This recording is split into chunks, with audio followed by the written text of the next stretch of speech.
मैयानि हरखाबै जुब जुब अखा हानायनि जाहोनाव लाइमुथि गामिनि सामफुर दैनि दालाङा बायनानै थांनाय जाथायखौ खोनानानै इएम रनजित बसुमतारिया नायगिदिंहैदों।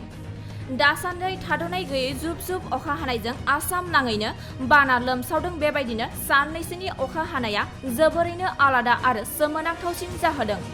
दैबाना लोमसावनायजों चिरां जिल्ला खुंग्रि ओनसोलनि लाइमुथि गामिनि हान्थामेला खालामग्रा सामफुर दैनि दालाङा मैया हरखाब बायनानै थाङो।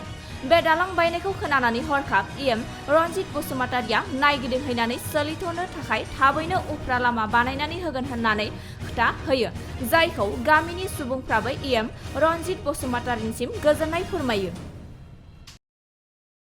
सार, लाइमुथि एरियानिफ्राय सुबुंफोरानो बेजों हान्थामेला खालामो, नाथाय दालाङा बायनानै दं। दा मा लाइमुथि प्राइमारिनि सिङाव 33टा गामि दङ। 33टा गामिनि रायजो राजाफ्रा बेजोंनो हान्थियो।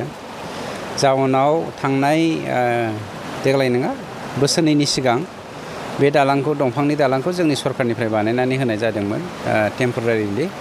खिन्थु देग्लाय बियो आरसिसि ब्रिज जानायनि सेंसन जाना फैखाबाय। दा नंखायनो बेखौ सलिथ'नो थाखाय बे साननै सानथामनि गेजेरावनो आं मोनसे राहा लामा लागासिनो दङ। जेरैखि जाया बेखौ बानायनांगोन आरो बानायनायनि बेब'स्थाखौ लादों।